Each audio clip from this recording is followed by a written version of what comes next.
اعوذ باللہ من الشیطان الرجیم بسم اللہ الرحمن الرحیم سلام اللہ علی بقیت اللہ الاعظم امام حسین علیہ السلام 4 انٹرنیشنل ٹی وی کربلا مقدسہ سے اس وقت آپ پروگرام معرفت منتظر عجل اللہ تعالی فرجہ الشریف ملاحظہ فرما رہے ہیں۔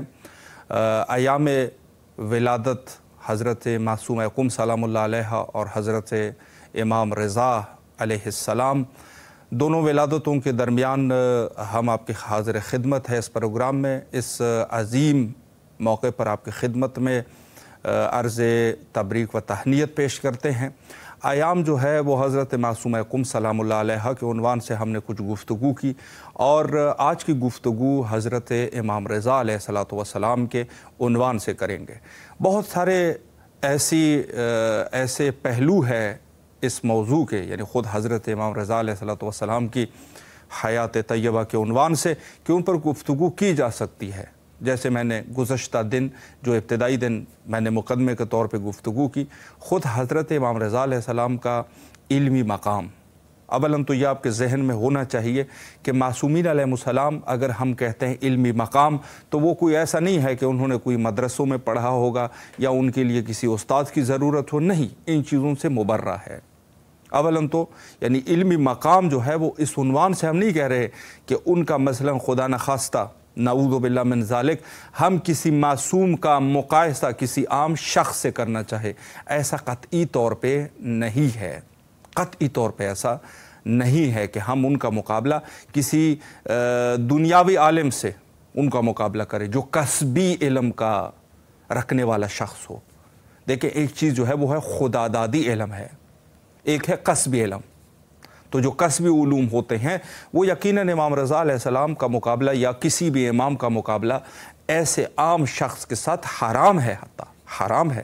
یہ امت کی بدبختی ہے کہ لوگ جو ہے وہ حضرت امام صادق علیہ السلام جیسی شخصیت کا مقابلہ جو ہے وہ ابی حنیفہ سے کر رہے ہیں۔ یہ امت کی بدبختی ہے۔ یا جا کے آپ جو ہے وہ کسی بھی میدان میں مقابلہ، یہ علمی حساب سے مقابلہ مثلا کہیں کہ یہ فقہ حنفی اور فقہ جعفری، ان کا آپس میں کوئی تقابل نہیں ہے۔ ایک یہ علم الہی ہے اور وہ دوسری طرف جو ہے بہرحال اس کو آپ جو بھی کہیں، لیکن اس کے جو ہے دنیا میں استاد ہے، وہ استاد کا کوئی بھی شخص ہو، وہ کوئی بھی شخص ہو غیر معصوم، وہ ہمیشہ استاد کا محتاج رہے گا، اس کو استاد کی ضرورت ہوگی۔ بلکہ بعض تو ایسی بھی ہے کہ حتیٰ معصوم بھی ہوگا، جیسے حضرت موسیٰ نبی کو بھی استاد کی ضرورت ہے۔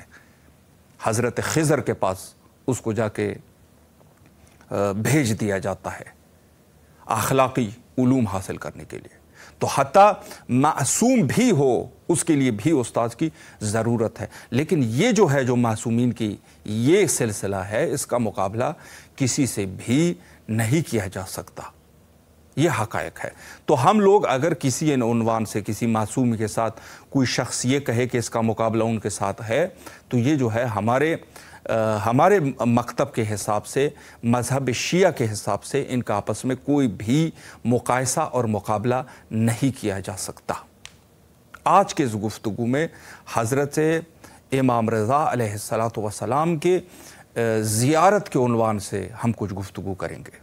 دیکھیں، قدیم الایام سے یہ سلسلہ رہا کہ زیارت، جب بھی کوئی شخص زیارت حضرت ابی عبداللہ الحسین علیہ السلام کے لیے روانہ ہوتا تھا تو ظاہر سی بات ہے کہ پاک اور ہند کا یہ دستور رہا کہ سب سے پہلے جو ہے وہ ایران کے سرحدوں میں وارد ہوتے تھے اور وہاں پر حضرت امام رضا علیہ السلام کی زیارت کی جاتی تھی۔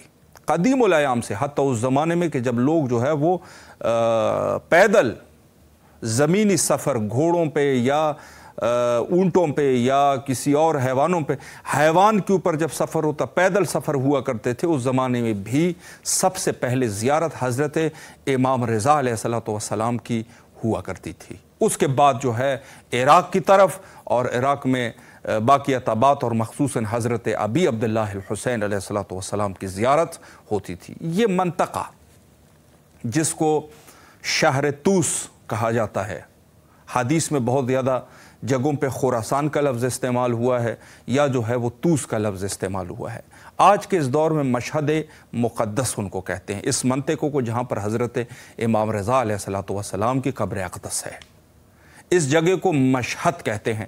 بعض لوگوں نے یہ کہا کہ یہ اس وجہ سے اس کو مشہد کہتے ہیں چونکہ مشہد عربی لغت میں ظرف مکان کا صیغہ ہے، ظرف مکان، جیسے مفعل کے وزن پر ہے، جیسے مفعل کے وزن پہ جیسے کوئی جگہ جو ہوتی ہے ظرف مکان، اس کو مفعل یا مفعل اس وزن پہ اس کو لاتے ہیں۔ تو مشہد اس میں ظرف زمان مکان کا صیغہ ہے، یعنی وہ جگہ کہ جہاں پر شہادت یعنی جائے شہادت، جس جگہ پر شہادت واقع ہوئی ہو اس کو کہتے ہیں مشہد۔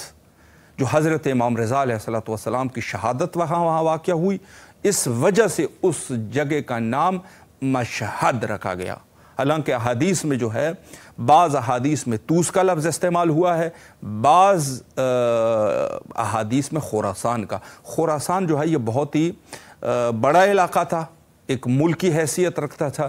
پاکستان کے کچھ مناطق یا افغانستان کے کچھ مناطق اور ایران میں یہ مناطق جو ہے یہ سب کے سب جو ہے اس بڑے علاقے کو خراسان کہا کرتے تھے۔ بڑی اہمیت کا حامل ہے یہ، کسی دن میں گفتگو کروں گا کہ حضرت امام زمانہ مہدویت کے بحث میں یہ ہوتی ہے کہ جب خراسان سے کالے جھنڈے جب نمودار ہو جائے خراسان سے تو اس وقت حضرت جو ہے وہ ظہور فرمائیں گے۔ بحث مہدویت میں خراسان سے ایک شخص نکلے گا کہ جس کا نام سید خراسانی ہوگا، اور حضرت امام زمانہ اجل اللہ تعالیٰ فرجہ الشریف کے ظہور کے وہ بالکل نزدیک وقت ہوگا، یعنی جب خراسان سے کالے جھنڈے نمودار ہو جائے۔ یہ ایک بحث ہے اور یہ اس پر تھوڑی بہت گفتگو ہم نے کی بھی ہے اسی پروگرام میں، انشاءاللہ کسی اور موقع پر بھی اس پر گفتگو کریں گے۔ لیکن خراسان جو ہے وہ بڑے اہمیت کا حامل ہے۔ بحث جو ہے ہماری زیارت حضرت امام رضا علیہ السلام اور حضرت کا ایک لقب جو ہے، دیکھیں اگر باقی ائمہ اطہار علیہ السلام کو دیکھیں تو جو عرب نشین علاقے ہیں، عرب نشین علاقے وہاں پر مدفون ہے۔ آپ دیکھتے ہیں کربلا ہے یا سامرہ ہے یا کاظمین ہے یا نجف اشرف ہے یا بقیع ہے یا باقی جو ہے ائمہ اطہار علیہ السلام کی جو قبور ہے وہ خود جو ہے مناطق عربیہ یعنی عرب جہاں پر لوگ رہتے ہیں وہاں پر مدفون ہے۔ حضرت امام رضا علیہ السلام کو سلطان العرب والعجم کہتے ہیں، یعنی واحد وہ امام ہے جو سرزمین عجم میں مدفون ہے، سرزمین فارس میں مدفون ہے۔ اور حضرت امام رضا یہ علاقہ، اور اس کو جو ہے جس میں نے عرض کر دیا کہ خراسان جو ہے یہ ایک بہت بڑا منطقہ تھا، اور یہ جو طوس ہے، طوس ایک شہر ہوا کرتا تھا اس زمانے میں جہاں پر حضرت کی شہادت واقع ہوئی ہے، وہاں پر جو ہے اس علاقے کو طوس کہا کرتے تھے، معروف طوس کے نام سے تھا۔ ایک روایت آپ کی خدمت میں عرض کروں، روایت جو ہے وہ حضرت اباسلط حیروی ان سے روایت ہے، روایت میں نقل کرتے ہیں، اور یہ شخصیت میں نے کل بھی عرض کیا تھا بہت زیادہ معتمد شخصیت ہے، جو حضرت امام رضا علیہ السلام کے آخری ایام میں یہ شخصیت جو ہے حضرت کے پاس موجود تھی، بہت بڑا رتبہ ہے اس شخص کا۔ روایت کرتے ہیں صحیح و سند کے ساتھ روایت کرتے ہیں، اور کتاب جو ہے وہ شیخ صدوق میں 1404 صفحے پر یہ جو ہے 291 نمبر صفحے پر یہ جو ہے وہ یہ روایت موجود ہے، صحیح سند کے ساتھ اباسلط حیروی سے نقل کرتے ہیں، فرماتے ہیں کہ کند عند رضا علیہ السلام، کہتے ہیں کہ ہم امام رضا علیہ السلام کے ساتھ موجود تھے، فدخل علیہ قوم من اہل القم، قم کی طرف سے ایک جماعت جو ہے وہ وارد ہوئی، ایک گروہ تھا قم کی طرف سے، وہ وہاں پر آئے، فسلموا علیہ، انہوں نے حضرت امام رضا علیہ السلام پہ سلام کیا، فرد علیہم، امام رضا علیہ السلام نے بھی ان کے سلام کا جواب دیا، وقربوہم، اور ان کو کہا کہ آپ لوگ میرے نزدیک آ جائیں، نزدیک آ جائیں۔ لوگ جو ہے بڑے معتبر تھے امام رضا علیہ السلام کو، ظاہر ہے اپنے شیعہ جو ہے وہ اچھے لگتے ہیں۔ تو ابا سلف فرماتے ہیں کہ یہ لوگ ہیں، میں امام رضا علیہ السلام کے پاس موجود تھا، جب یہ آئے انہوں نے سلام کیا، امام نے جواب دیا اور ان کو کہا میرے نزدیک آ جائیں، اس گروہ سے کہا امام رضا علیہ السلام سے. ثم قال لهم الرضا علیہ السلام، امام رضا علیہ السلام نے فرمایا مرحبا بکم واہلا وانتم شیعتنا حقا، فرمایا کہ خوش آمدید اے قم کے رہنے والوں، تم لوگوں کو خوش آمدید کہ آپ لوگ حق کی بنیاد پر حقیقتاً میرے شیعہ ہو. اللہ اکبر، حقیقتاً میرے شیعہ ہو. اور پھر جا کے ان کو ایک خوشخبری بھی دی، وَسَيَأْتِ عَلَيْهُمْ يَوْمٌ، اور ایک ایسا دن بھی آئے گا تَزُورُونِ فِيهِ تُرْبَتِ بِالطُوس، کہ ایک ایسا وقت بھی آئے گا کہ آپ طوس میں میری مٹی کی زیارت کرو گے. اللہ اکبر. یعنی گویا امام رضا علیہ السلام خود اپنی شہادت کی خبر دے رہے ہیں اور فرما رہے ہیں کہ میں شہید ہو جاؤں گا اور مجھے یہیں پر دفن کر دیا جائے گا طوس میں. یعنی اہل قم کو جو ہے وہ امام رضا علیہ السلام خوشخبری دے رہے ہیں کہ ان قریب ایک ایسا دن آئے گا کہ میری شہادت واقع ہو جائے گی اور میں یہاں پر مدفون ہو جاؤں گا اور میری مٹی کی زیارت کرو گے، یعنی میری قبر کی زیارت آپ لوگ کرو گے. اور الا، پھر جو ہے وہ تنبیہ بھی کر دی امام نے، فرمایا الا فمن زارنی وہو علی الغسل، اگر کسی شخص نے میری زیارت کی، غسل اس نے کیا ہوا ہو اور میری زیارت کی، یعنی پاکی کی حالت میں انہوں نے، پاک ہے، جسم اس کا پاک ہے، طاہر ہے، اس نے طہارت کے ساتھ جس شخص نے میرے قبر کی زیارت کی، میری قبر کی زیارت کی، فرمایا خرج من ذنوبہ کیوم ولادتہ امہ، وہ شخص جو ہے ایسے ہے کہ جیسے اس سے گناہوں سے وہ ایسے پاک ہو جاتا ہے جیسے ماں کی پیٹ سے اس کی ابھی تازہ نوزاد کی ولادت ہوئی، وہ جیسے گناہوں سے پاک ہے. جس شخص نے مجھ رضا علیہ السلام کی زیارت کی وہ اس طریقے سے گناہوں سے پاک ہے کہ جیسے ماں کے شکم سے ایک نوزاد ابھی پیدا ہوا ہو. اللہ اکبر. امام رضا علیہ السلام نے یہ چیز جو ہے وہ بیان فرمائی. اور ایک حدیث جو بڑی خوبصورت حدیث ہے حضرت امیر المومنین علیہ السلام سے ہیں. یہ بھی میں چونکہ ایام حضرت امام رضا علیہ السلام ہے تو یہ حدیث آپ کے خدمت میں عرض کروں. بعض شاید ہو سکتا ہے ان حدیث میں سے آپ صاحبان نے زیادہ ان حدیث کو شاید نہ بھی دیکھا ہو، اور بہت خوبصورت حدیث ہے. امام رضا علیہ السلام کے لیے حدیث کا ایک بہت بڑا ذخیرہ موجود ہے ہمارے پاس. امیر المومنین علیہ السلام، پہلی حدیث امام رضا علیہ السلام سے تھی. یہ حدیث حضرت امیر مومنین علی بن ابی طالب علیہ السلام سے ہے. امام نے فرمایا کہ سیقتل رجل من ولدی بارض خراسان، ان قریب خراسان پر ایک شخصیت کو قتل کر دیا جائے گا. ایک شخصیت کو سیقتل رجل، ان قریب قتل کر دیا جائے گا، ایک شخص کو خراسان کی سرزمین پر بسمن، سم کے ساتھ، زہر کے ساتھ حضرت کو شہید کر دیا جائے گا ایک شخص کو.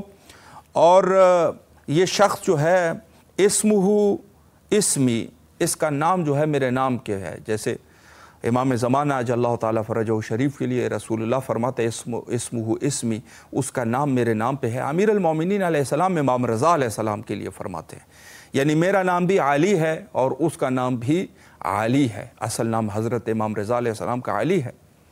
فرمایا اسمہ اسمی، ان کا نام میرے نام پر ہے. وہ اسم ابی ہے اسم ابن عمران موسیٰ علیہ السلام، کہتے ہیں ان کے والد کا نام جو ہے وہ عمران کے بیٹے موسیٰ کے نام پر ہے. یعنی حضرت موسیٰ علیہ السلام کا والد عمران ہے. یہ سورہ آل عمران، اس میں اختلاف ہے. بعض کہتا ہے کہ آل عمران سے یعنی خود موسیٰ علیہ السلام کے والد جو ہے وہ آل عمران اس سے مراد ہے، یعنی اس سورہ کے نام سے. اور بعض کہتے ہیں کہ نہیں، یہ حضرت ابو طالب علیہ السلام ہے چونکہ ان کا اصل نام بھی عمران تھا. تو بہرحال انہوں نے کہا کہ امام نے فرمایا ان کا نام میرے نام پہ ہے اور ان کے والد کا نام عمران کا بیٹا موسیٰ علیہ السلام کے نام پر ہے. یعنی امام موسیٰ کاظم علیہ السلام ان کا والد ہے علیہ السلام. پھر مولا نے فرمایا کہ الا من زارہ من غربتہ، جس نے غربت کی حالت میں جب ان کو شہید کر دیا جائے گا اور جس شخص نے حالت غربت میں آپ علیہ السلام کی قبر کی زیارت کی، فرمایا غفر اللہ ذنوبہ ما تقدم منہ و ما تأخر، ان کی تمام گناہوں کو جو ہے وہ بخش دیا جائے گا، حتیٰ جو گناہ اس نے کی تھی وہ بھی بخش دی جائے گی، جو گزشتہ زمانے میں اس نے کی تھی، اور جو آنے والی گناہ ہے، جو ما تقدم ہے، جو آنے والی گناہ ہے، وہ بھی بخش دے گا۔ اللہ اکبر، وہ گناہ بھی بخش دی جائے گی اس کی۔ یعنی اس قدر زیارت امام رضا علیہ السلام کا ثواب ہے، اجر و ثواب ہے اس کا۔ یہ والے جملے جو ہے زیارت امام حسین علیہ السلام کے لیے بھی استعمال ہوئے ہیں۔ اور اس کے علاوہ فرمایا کہ وَلَوْ كَانَتْ مِثْلَ عَدَدِ النُّجُومِ، چاہے یہ گناہیں ستاروں کے برابر ان کی تعداد ہو، یعنی یہ عدد النجوم ہو، بہت زیادہ گناہ اس نے کی ہو جو کہ ستاروں کی تعداد کے برابر ہو۔ اور پھر فرمائے وَقَطَرُ الْأَمْطَارِ وَالْوَرَقُ الْأَشْجَارِ، یا جو ہے یہ بارش کے قطروں کے برابر ہو یہ گناہ ہے کسی شخص کے، یعنی اتنی زیادہ گناہ اس نے کی ہے، پھر بھی غفر اللہ ذنوبہ، اس کی گناہوں کو اللہ جو ہے وہ بخش دے گا، چاہے اس کی تعداد جو ہے وہ ستاروں کے برابر ہو، یا امام نے فرمایا کہ وَقَطَرُ الْأَمْطَارِ، یا جو ہے وہ بارش کے قطروں کے برابر ہو، وَوَرَقُ الْأَشْجَارِ، یا جو سرزمین پہ جتنے بھی درخت ہے اس کے پتوں کے برابر اس کی گناہ ہو، اللہ جو ہے وہ بخش دے گا۔ اللہ اکبر، امام رضا علیہ السلام کے زیارت کا ثواب اس قدر ہے، اس قدر زیارت کا ثواب ہے۔ ایک روایت جو ہے مزید بھی میں آپ کی خدمت میں عرض کروں، اور پھر جو ہے بحث کو میں آخری، چونکہ وقت بھی انتہا پر ہے، ایک روایت جو ہے وہ حضرت رسول اللہ صلی اللہ علیہ وآلہ سے ہے۔ یہ روایت پڑھ کے آپ کے زحمات تمام کر دوں۔ یہ روایت جو ہے رسول اللہ فرماتے ہیں کہ ستدفن بضعۃ منی بخراسان، ان قریب میرے ٹکڑوں میں سے ایک ٹکڑا خراسان میں دفن ہو جائے گا۔ یہ کہ بضعہ کا معنی بس اوقات غلط معنی اس کا کیا جاتا ہے۔ بضعہ جگر کے ٹکڑے کو نہیں کہتے، بضعہ مطلقاً ٹکڑے کو کہتے ہیں، یعنی رسول کے رسالت کا ٹکڑا، رسول کے وجود کا ٹکڑا، جو کمالات رسول اللہ کے ہیں اس کو کہتے ہیں۔ اور یہ ایک تو حضرت سیدہ زہرا سلام اللہ علیہ کے لیے یہ لفظ استعمال ہوا ہے، الفاطمۃ بضعۃ منی، فاطمہ میرے سلام اللہ علیہ میرا ٹکڑا ہے۔ اور یہ ایک حدیث میں حضرت امام رضا علیہ السلام کے لیے ہے، فرمایا کہ ستدفن بضعۃ منی بخراسان، خراسان میں میرے ٹکڑوں میں سے ایک ٹکڑا جو ہے وہ دفن کر دیا جائے گا، رسول اللہ نے فرمایا۔ اور پھر فرمایا کہ ما زارہ مقروب الا نفس اللہ قربا، اور جس شخص نے اس کی زیارت کی، جس شخص نے اس کی زیارت کی، جس شخص نے اس کی زیارت کی، اللہ ان کی تمام گناہوں کو بخش دے گا۔ حدیث جو ہے وہ اس طریقے سے ہے کہ ستدفن بضعۃ منی بارض خراسان، خراسان کی سرزمین پر میرے ٹکڑوں میں سے ایک ٹکڑا دفن کیا جائے گا، لا یزورہ مومن، کوئی مومن ایسا نہیں ہوگا جو اس کی زیارت کرے، الا اوجب اللہ لہ الجنہ، یہ ہو کہ اللہ اس کے اوپر جنت کو واجب کر دے گا، وحرم جسدہ علی النار، اور جہنم کی آگ کو اس کے جسم کے اوپر حرام قرار دے گا۔ یہ روایت جو ہے یہ بھی بہار کی روایت ہے، مرحوم مجلسی نے جلد نمبر 102 میں صفحہ نمبر 31 پہ اس روایت کو درج کر لیا ہے۔ یہ تین روایت میں نے آج کے آپ کے خدمت میں عرض کر دیے۔ انشاءاللہ العزیز بروز ہفتہ انشاءاللہ علماء کے ساتھ آپ کے حاضر خدمت رہیں گے، کوشش کروں گا کہ علماء کو دعوت کر سکے اور اس مہم موضوع پر انشاءاللہ گفتگو کی جا سکے۔ نہایت ہی مہم موضوع ہے اور اس پر متواتر احادیث موجود ہے، حضرات اہل بیت علیہ السلام کے روایات کا ایک سلسلہ حضرت امام رضا علیہ السلام پر موجود ہے، اور نہایت ہی اہمیت کا حامل ہے کہ ہم جو ہے اس کے بارے میں سمجھے۔ اور میں نے جیسے عرض کر دیا کہ خود قدیم الایام سے جو سلسلہ زیارت رہا وہ یہ تھا کہ خود یہ حضرت امام رضا علیہ السلام کی اول زیارت کی جاتی تھی، پھر جو ہے سید شہداء علیہ السلام کی زیارت کے لیے لوگ جو ہے وہ تشریف لاتے تھے۔ اور اس کی وجہ بھی یہ تھی کہ روایت میں یہ ملتا ہے کہ خود حضرت امام جواد علیہ السلام نے فرمایا کہ سب سے زیادہ ثواب جو ہے، جو روایت بڑی معروف ہے، سب سے عربی عبارت میں نہیں پڑھتا چونکہ وقت جو ہے وہ ہمارا انتہا پر ہے، تو انہوں نے فرمایا کہ سب سے زیادہ ثواب میرے والد حضرت امام رضا علیہ السلام کی زیارت کا ہے۔ تو راوی نے سوال کیا کہ کیا وجہ ہے، حتیٰ امام حسین علیہ السلام سے بھی زیادہ ثواب ہے زیارت کا؟ تو امام جواد علیہ السلام نے فرمایا کہ جی بالکل اس سے بھی زیادہ ثواب ہے۔ تو وجہ انہوں نے دریافت کی امام سے، امام نے فرمایا کہ حضرت امام حسین علیہ السلام ہمارے جد مظلوم حضرت امام حسین علیہ السلام کی زیارت کے لیے تو سب جاتے ہیں، کوئی بھی ہو، شیعہ ہو غیر شیعہ ہو، کوئی بھی ہو، اپنے آپ کو حتیٰ آج کے اس دور میں تو کچھ حالات ایسے ہو گئے ہیں، یا تو سیاسی حالات ہے یا بہرحال جو بھی ہو گئے ہیں، آج کل تو لوگ کچھ بھی کہہ دیتے ہیں، اور بہت ہی عجیب دور آیا ہوا ہے، بڑا عجیب غریب دور ہے۔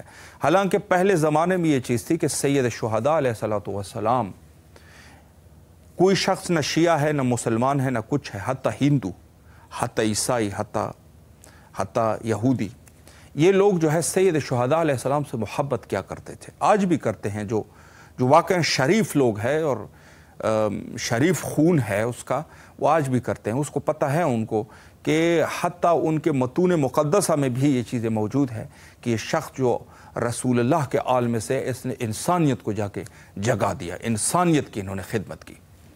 لیکن آج کے اس دور میں ظاہر ہے کہ جس طریقے سے حالات ابھی بنے ہوئے ہیں، اور نہ حلال ہے نہ حرام ہے، اور آج کے اس دور میں جیسے لوگ ہیں جو فتنہ برپا ہوا ہے، یہ آج کل کے اس دور میں چونکہ حالات اس قسم کے آ جائیں گے، اور یہ آخر الزمان حضرت امام زمانہ اجل اللہ تعالی فرجہ الشریف کے ظہور کے علامات ہیں۔ حالات ایسے پیدا ہو جائیں گے کہ جہاں انسان سمجھ بھی نہیں سکے گا کہ یہ ہو کیا رہا ہے، عام انسان سمجھ بھی نہیں سکتا کہ یہ کیا ہو رہا ہے۔ سیاسی مفادات اور انواع و اقسام اس قسم کی چیزیں شروع ہو جائے گی کہ جہاں سے انسان جو ہے وہ انسانیت ہی بھول جائے گا کہ یہ کیا ہے، اور پھر حضرت ظہور فرمائیں گے۔ تو حالات کچھ اس طریقے سے ہیں، آپ دیکھتے ہیں کہ جہاں پر ہمارے جو یہ مقدسات تھے، وہ حتیٰ یہ دوسرے لوگ ہمارے ہمیشہ مخالف رہتے تھے، یہ لوگ یہ طبقہ جو ہے، یہ معاویہ والا طبقہ، یہ طبقہ تو خیر ابتدائی ایام سے جو ہے